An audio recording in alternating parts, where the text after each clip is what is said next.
বিএনপির উদ্দেশ্যে রুমিন ফারহানার সতর্ক বার্তা, তৃণমূলদের নিয়ন্ত্রণ না করতে পারলে ভয়ঙ্কর পরিণতির হুঁশিয়ারি। শহীদ মিনারে হামলার ঘটনায় ক্ষোভ।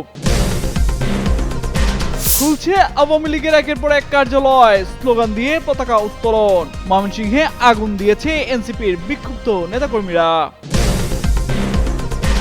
এবার স্থানীয় সরকার নির্বাচনের প্রস্তুতিতে ব্যস্ত জামায়াত। ঢাকার 2 সিটি কর্পোরেশনের দিকে বিশেষ নজর। চলছে মেয়র প্রার্থীদের যাচাই বাছাই।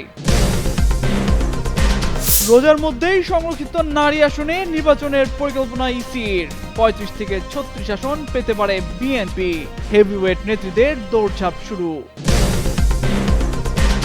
2 দফা পতনের পর ফের চড়া স্বর্ণের বাজার। এক লাফে দাম বেড়েছে 3000 টাকা। ক্রেতাদের স্বস্তি নেই রূপার দামেও। শহীদ মিনারে পুষ্পস্তবক অর্পণে বাধার পর তীব্র প্রতিক্রিয়া জানিয়েছেন নবনির্বাচিত সংসদ সদস্য ব্যারিস্টার রুমিন ফারহানা। শুক্রবার রাতে ব্রাহ্মণবাড়িয়ার সরাইলে ভাষা শহীদদের শ্রদ্ধা জানাতে গিয়ে স্থানীয় বিএনপির একাংশের হামলা শিকার হওয়ার পর তিনি ক্ষোভ প্রকাশ করেন। রুমিন ফারহানা অভিযোগ করে বলেন, ওয়ারেন্ট অব প্রেসিডেন্স অনুযায়ী নির্বাচিত সংসদ সদস্য হিসেবে 12টা 1 মিনিটে তারই সবার আগে ফুল দেওয়ার কথা ছিল, কিন্তু বিএনপির কিছু নেতাকর্মী তিনি সহ তার সমর্থকদের ওপর রীতিমতো হামলা চালায়। তিনি এই হামলাকে পুরোপুরি পূর্ব পরিকল্পিত এবং ভয়ঙ্কর হিংস্রতা হিসেবে উল্লেখ করেন। তিনি দাবি করেন, নির্বাচনে পরাজিত হওয়ার কষ্ট থেকে এবং কোটি কোটি টাকা লেনদেনে ব্যর্থ হওয়ায় গুন্ডা প্রকৃতির লোকেরা এই তাণ্ডব চালিয়েছে। রুমিন ফারহানা সতর্ক করে বলেন, বিএনপি যদি লোকাল লেভেলে তার নেতাকর্মীদের কন্ট্রোল না করে এর পরিণতি ভয়াবহ হবে। এখনই যদি দল ও সরকারের ভাবমূর্তি রক্ষায় উচ্ছৃঙ্খলদের বিরুদ্ধে ব্যবস্থা না নেওয়া হয় তবে এটি দলের জন্য ভীষণ ক্ষতিকর হবে।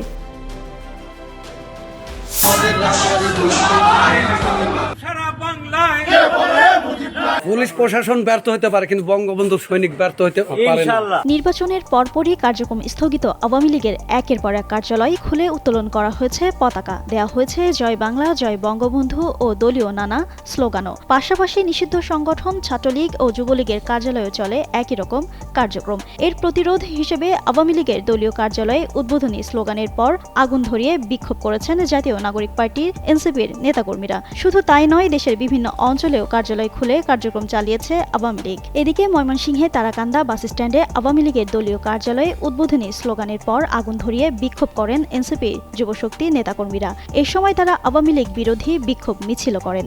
এদিকে শুক্রবার বাদে জুমা পাবনা জেলা আওয়ামী লীগের কার্যালয়ে প্রবেশ করেন নেতাকর্মীরা। জাতীয় পতাকা উত্তোলন সহ স্লোগান দেন। তারা প্রায় 30 মিনিট সেখানে অবস্থান করেন। বরিশালের উজিরপুর উপজেলার আওয়ামী লীগের কার্যালয়ের বাইরে জাতীয় পতাকা উত্তোলন করা হয়। বুধবার ভোরের এই ঘটনার দৃশ্য সামাজিক যোগাযোগ মাধ্যমে ছড়িয়ে পড়লে শুরু হয় আলোচনা সমালোচনা। শুক্রবার সকালে এমনই এক ঘটনা ঘটে ফরিদপুরে। জেলা আওয়ামী লীগের কার্যালয়ে জাতীয় পতাকা উত্তোলন করা হয়। এর আগে ওই জেলার আলফাডাঙ্গা উপজেলায় পতাকা উত্তোলন করেন নেতাকর্মীরা।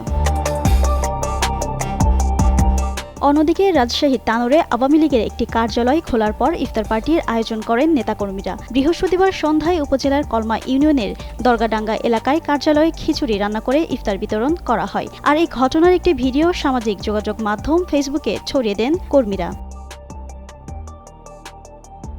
জিন্নাত আরা ঋতু, যুগান্তর নিউজ।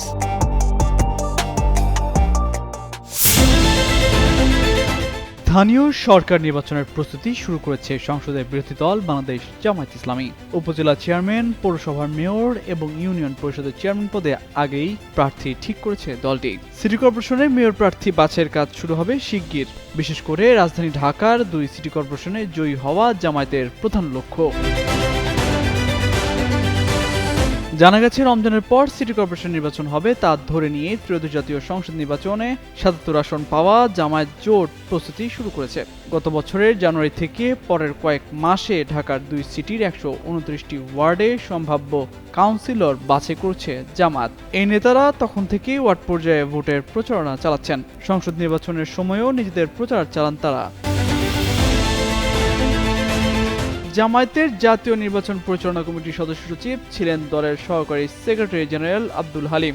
বলেন, রাজনৈতিক দল হিসেবে স্থানীয় বা জাতীয় যে কোনো নির্বাচনের প্রস্তুতি জামায়াত সারা বছর ধরেই নেয়। সিটি কর্পোরেশনের ক্ষেত্রে এর ব্যতিক্রম নয়। তবে মেয়র পদে কারা সমর্থন পাবে তা এখনও ঠিক হয়নি। জামায়াত সূত্র জানিয়েছে ঢাকা দক্ষিণের সম্ভাব্য প্রার্থী হিসেবে বিবেচনা করা হচ্ছে হাজী মোহাম্মদ এনায়েতুল্লাহকে। জামায়াতকে উত্তরে নতুন একজন মেয়র প্রার্থী খুঁজতে হবে। এছাড়া জোটের কারণে যেসব নেতা সংসদ নির্বাচনে অংশ নিতে পারেননি, স্থানীয় নির্বাচনে তারা অগ্রাধিকার পাবেন। এমন তথ্য দিয়ে শনিবার একটি প্রতিবেদন প্রকাশ করে দৈনিক সমকাল পত্রিকা। সেখানে সূত্রের বলাতে বলা হয়, জামায়াত জোটের শরিক এনসিপি ঢাকায় একটি মেয়র পদ চায়। দলটি ঢাকা মহানগর উত্তরের সদস্য সচিব আমিরুল ইসলাম ইতিমধ্যে নিজেকে সম্ভাব্য মেয়র প্রার্থী হিসেবে ঘোষণা করেছেন। দক্ষিণে শোনা যাচ্ছে এনসিপির নাসিরউদ্দিন পাটোয়ারির নামও। তবে জামায়াতের জ্যেষ্ঠ নেতারা জানিয়েছেন, ঢাকায় মেয়র পদে জোট শরিকদের ছাড় দেওয়ার সম্ভাবনা নেই। কাউন্সিলর পদে সমঝোতা হতে পারে।